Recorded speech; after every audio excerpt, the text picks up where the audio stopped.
Salam sejahtera semuanya kepada para penonton tanya jawab yang berbahagia. Semoga video ini bisa memberikan pengetahuan dan edukasi kepada para penonton, dan jangan lupa untuk like dan subscribe channel ini ya. Selamat malam pangeranku. Selamat malam juga Mbak Mikana. Silakan buka kamera. Bisa? Ini lagi gelap ini Mbak Mikana, nggak apa? Ya, pertanyaanmu apa? Pertanyaan saya ini Mbak, aduh gimana sih dasarnya Tuhan Yesus itu adanya di dunia Mbak Mikana? Karena dia menciptakan dunia. Yohanes 1 ayat 10 sampai 12, Tuhan Yesus yang menjadikan dunia. Tuhan Yesus yang menciptakan manusia. Masya Allah. Iya dong. Luar biasa. Iya Mbak Mikana. Iya, tepuk tangan dong untuk Tuhan Yesus.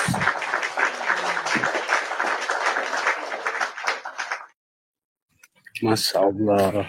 Ya. begitu dahsyat, begitu besarnya kuasa Tuhan Yesus yang telah menjadikan dunia, dan dia datang ke dunia karena dunia dijadikan olehnya. Yohanes 1 ayat 12 sampai 13 saudaraku. Masya Allah. Ya alhamdulillah, segala puji syukur hanya bagi Tuhan Yesus. Bagaimana tolong sedikit cerita tentang adanya Yesus sebelum adanya Maryam, Mbak Mikana, sedikit saya mau dengar. Oke, jadi Tuhan Yesus berfirman, Yohanes 17 ayat 3, sebelum dunia ini ada, kemuliaanku sudah ada. Artinya, dia tidak diciptakan, dialah pencipta, dia sudah ada sebelum dunia ada. Jadi Tuhan Yesus itulah awal dari segala sesuatu, sumber dari segala sesuatu, yaitu di Kolose 1 ayat 15, bahwa dia adalah sumber dari segala sesuatu. Tolong ayat 14, dia adalah sumber segala ciptaan. Bisa saya buka kameranya? Maaf Mbak Mikana. Boleh, buka, silakan. Nah, tuh.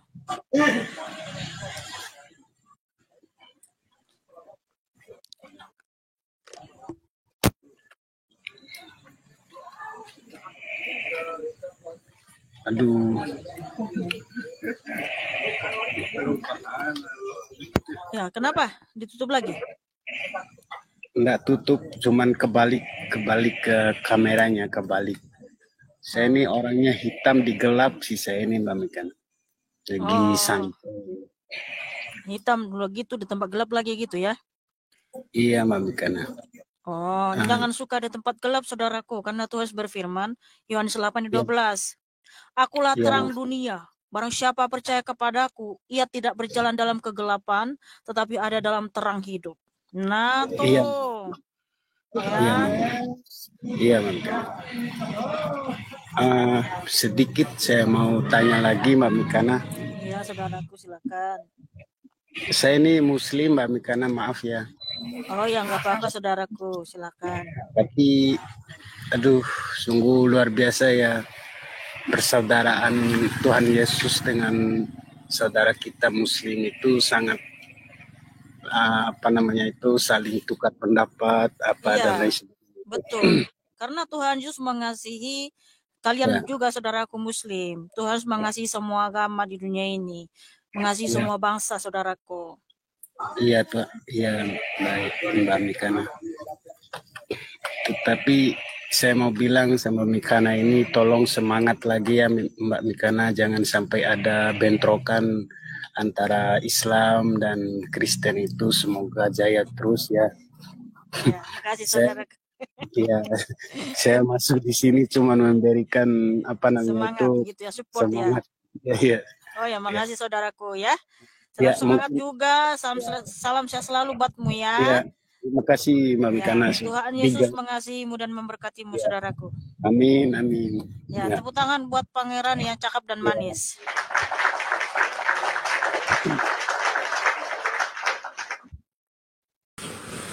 Halo Kak Mikana.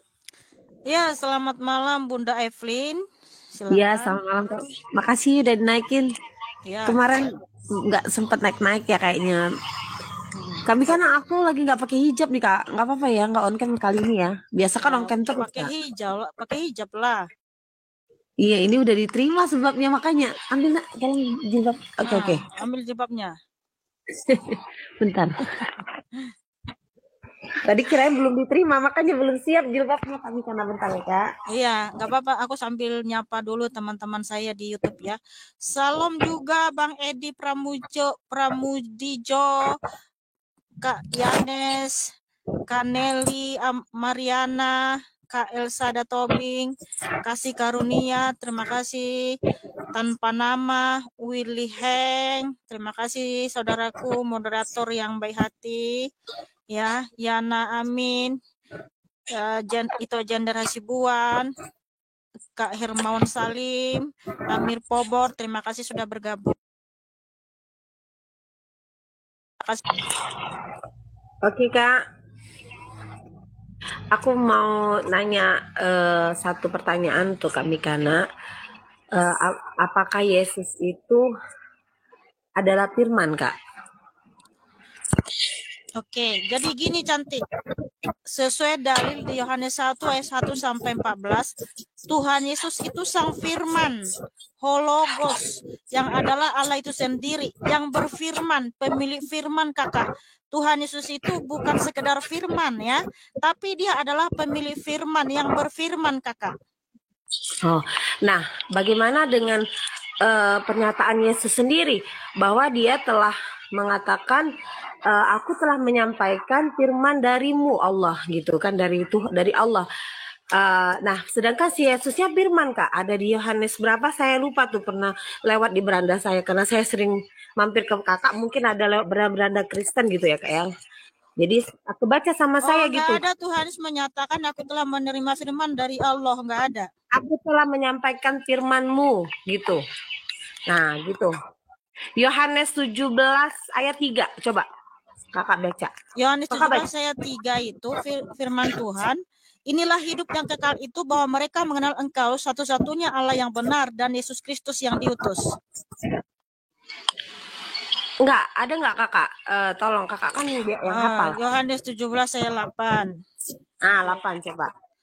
Sebab segala firman yang Engkau sampaikan kepadaku telah Kusampaikan kepada mereka dan mereka telah menerimanya. Mereka tahu benar-benar bahwa aku datang daripadamu dan mereka percaya bahwa Engkaulah yang telah mengutus aku.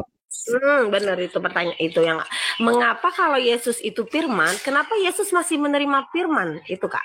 Kakak tadi mengatakan Yesus itu bukan cuma firman, tapi dia yang mengeluarkan firman sendiri gitu kan? Gimana Kak? Iya, jadi di sini tak bisa dimaknai ada yang memberi firman, ada yang menerima firman, di mana di situ Tuhan itu penerima firman dan dia bukan Tuhan, bukan gitu maksudnya di situ. Jadi firman di sini bahasa aslinya adalah rema. Ya, memang diterjemahkan firman juga, tapi dalam bahasa aslinya adalah remata. Rema itu artinya kehendak ya. Nah, kehendak Allah itu telah disampaikan ke dunia ketika dia datang menjadi manusia, yaitu Yesus Kristus.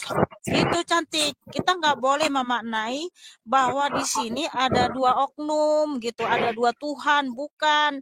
Tapi kehendak Allah Bapa di surga itu telah dinyatakan kepada semua orang, yang dimana ketika dia datang menjadi manusia yang namanya Yesus Kristus gitu Kakak. Oh, maksudnya aku belum masuk Kak. Sekali lagi mungkin maksudnya mungkin ya, maksud Kakak firman itu sebenarnya dari Yesus sendiri gitu. Jadi Yesus menyampaikan dirinya sendiri gitu maksudnya Kak. Gitu, Tuhan Yesus itulah yang menyampaikan firman itu kepada semua orang karena dialah yang mewahyukan segala sesuatu gitu Kakak. Tapi itu tadi kata-kata Yesus bukan Kak? Benar nggak? Iya, Tuhan Yesus menyatakan segala firman itu, segala kehendak itu telah disampaikan ya kepada dunia, karena Tuhan Yesus itu adalah yang berfirman. Kan Allah itu roh, kehendak Allah itu adalah untuk menyampaikan kehendaknya ke dunia. Nah, ketika dia datang ke dunia, dia menyampaikannya gitu loh. Oh gitu. Jadi Tapi bahasanya memang bahasa firman kalau aku nggak salah baca ya Kak ya. Makanya aku bertanya itu Iya. Kakak. Kalau dalam bahasa Bahasanya aslinya itu remata. oh gitu. Oke lah. Pertanyaan yang kedua Kak Mikana.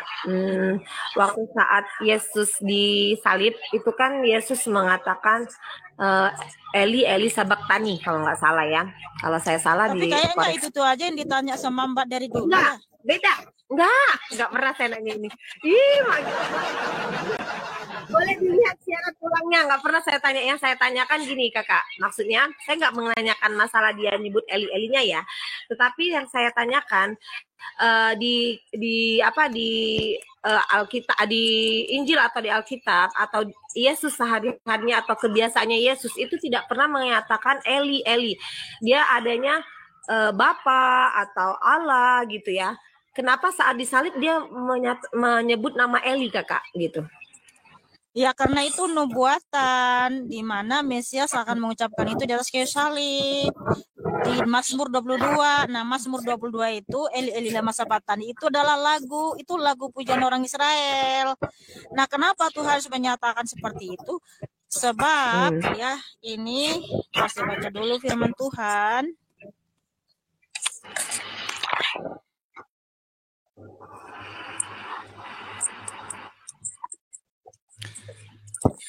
Bahwa Lukas 23 ayat 27. Sejumlah besar orang mengikuti dia, di antaranya banyak perempuan yang menangisi dan meratapi dia. Jadi, perempuan-perempuan Yerusalem termasuk Bunda Maria itu menangisi dan meratapi penyaliban Tuhan Yesus. Nah, Tuhan Yesus menyatakan Eli Eli lama sabachthani supaya mereka paham, tak perlu meratap dan sedih terlalu dalam. Sebab ketika orang Israel ya menyanyikan lagu pujian Eli Eli lama sabachthani di hari ketiga mereka dibebaskan dari pembunuhan Ahasiweros. Nah, di mana Tuhan Yesus sudah memberitahu nanti ya sebelum dia disalib 4 kali memberitahu kepada rasul-rasulnya bahwa Tuhan Yesus itu akan mengalami banyak penderitaan ya, didera dan disalibkan, mati dan bangkit pada yang ketiga gitu loh. Jadi untuk mengingatkan bahwa nanti Tuhan itu akan bangkit, nggak usah terlalu meratap terlalu dalam. Makanya terus menyatakan, jangan kau ratapi aku, gitu, saudaraku. Gitu. Oh, artinya itu meratap itu Kak. Artinya apa Kak? Arti Eli-Eli itu Kak? Itu untuk menghibur perempuan-perempuan Yerusalem yang meratapi Tuhan Yesus, yang menangisi Tuhan Yesus, gitu. Oh, tapi Yesus nggak pernah nyebut Eli sebelumnya ya Kak ya, maksudnya iya, di dalam Alkitab ini kan yang tercatat di situ pas penyaliban itu, karena kan di situ perempuan Yerusalem meratapi, menangisi. Oh gitu. Oke, yang terakhir, pertanyaan terakhir. Iya. Ya, kalau ini kan maaf ya kayak mungkin ini cuma bukan prediksi ya. Ini mungkin ini saya saja. Saya berpikir kenapa ya Yesus nggak nyebut Eli saat kebiasaan dia tidak pernah nyebut Eli. Apakah itu memang Yesus apa bukan gitu? Pertanyaan saya gitu. Bagaimana itu orang lagu penghiburan kepada perempuan Yerusalem yang meratapi Tuhan Yesus. Oh gitu. Ya, kan karena biasanya kan Yesus itu menyebut Bapa gitu kan, Bapa atau Roh Kudus gitu. Nah, saat disalib kenapa dia tidak menyebut Bapa atau tidak menyebut Roh Kudus gitu kan Kak? Karena Tuhan Yesus menyatakan, ya barang siapa melihat aku sudah melihat Bapa, yaitu Yohanes 14 ayat 7, Yohanes 10 ayat 30 terus menyatakan aku dan Bapa adalah satu. Artinya dia menyatakan diri adalah Bapa itu, dialah Allah itu, cantik. Gitu. Iya. Ya. Tuhan Yesus itu disalib karena dia menyatakan dirinya adalah Allah itu sendiri. Kalau Tuhan Yesus hanya mengaku nabi, nggak akan disalib. Oh, dia ada waktu disalib itu ada menyatakan dia Allah ya Kak ya?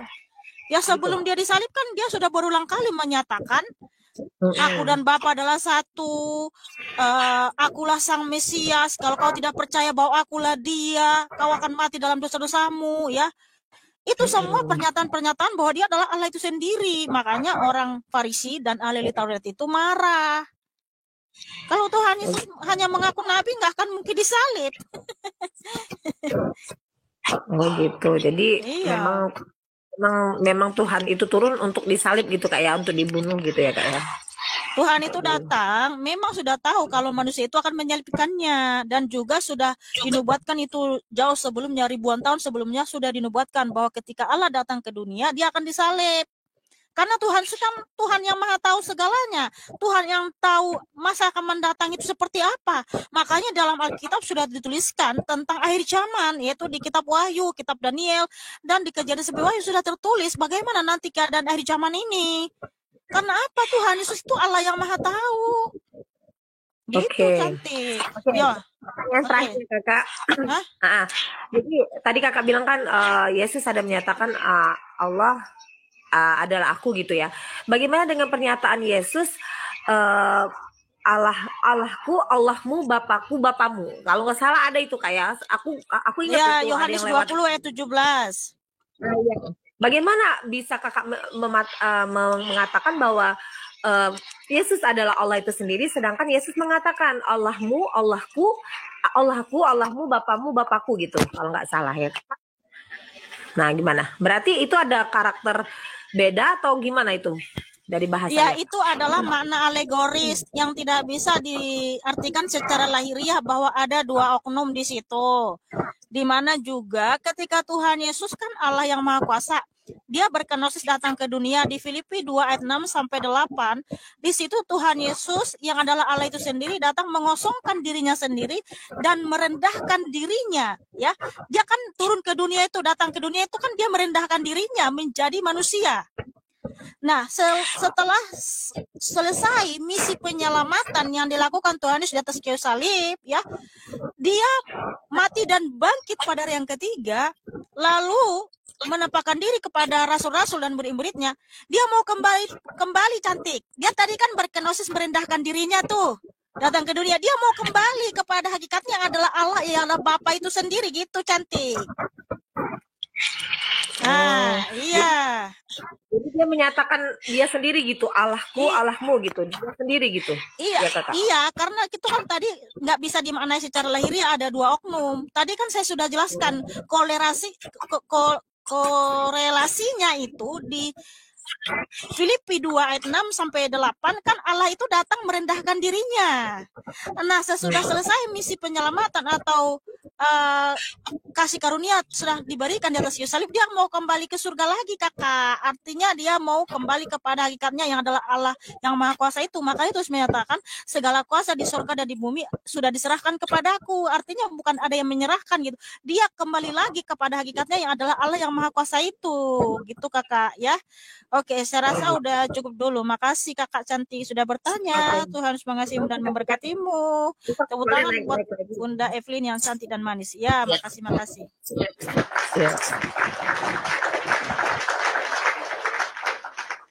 Para penonton sekalian, barusan sudah kita saksikan bersama di video ini terdapat beberapa pertanyaan antara lain tentang bagaimana dasarnya Tuhan Yesus ada di dunia. Lalu ada pertanyaan apakah Yesus adalah Firman, dan Mihana meluruskan juga bahwa Yesus itu adalah Sang Firman atau pemilik Firman, tentu disertai dengan dalilnya. Tapi si penanya menyebutkan bagaimana dengan sebuah dalil di Yohanes 17 ayat 3. Menurut saya dalil yang dimaksud itu salah. Mungkin maksudnya Yohanes 17 ayat 8 bahwa Yesus menerima firman dari Allah. Tapi Mihana menjelaskan lain lagi, katanya firman itu adalah kehendak, terus terang sebagai orang awam saya sedikit bingung padahal di dalil itu sudah disebutkan dengan jelas, tapi kok bisa berarti lain seperti yang Mihana katakan. Terus bagaimanakah orang awam yang ingin belajar dan memeluk agama Kristen dapat memahaminya? Silahkan para penonton sekalian dapat ikut menilai dan membantu memahami arti dalil tersebut dengan cara memberikan komentar di video ini ya. Jawabannya lihat ayat di Alkitab. Yohanes 1, lihat perikopnya di ayat 1-14. Yohanes 17:3 inilah hidup yang kekal itu, yaitu bahwa mereka mengenal Engkau, satu-satunya Allah yang benar, dan mengenal Yesus Kristus yang telah engkau utus. Kolose pukul 1:15. Ia adalah gambar Allah yang tidak kelihatan, yang sulung, lebih utama dari segala yang diciptakan. Yohanes 17:8. Sebab segala firman yang engkau sampaikan kepadaku telah kusampaikan kepada mereka dan mereka telah menerimanya. Mereka tahu benar-benar bahwa aku datang daripada MU, dan mereka percaya bahwa engkaulah yang telah mengutus aku. Yohanes pukul 20:17. Kata Yesus kepadanya, janganlah engkau memegang aku, sebab aku belum pergi kepada Bapa, tetapi pergilah kepada saudara-saudaraku dan katakanlah kepada mereka, bahwa sekarang aku akan pergi kepada Bapakku dan Bapamu, kepada Allahku dan Allahmu. Filipi 2:6. Yang walaupun dalam rupa Allah, tidak menganggap kesetaraan dengan Allah itu sebagai milik yang harus dipertahankan. Filipi 2:7. Melainkan telah mengosongkan dirinya sendiri, dan mengambil rupa seorang hamba, dan menjadi sama dengan manusia. Filipi 2:8. Dan dalam keadaan sebagai manusia, ia telah merendahkan dirinya dan taat sampai mati, bahkan sampai mati di kayu salib.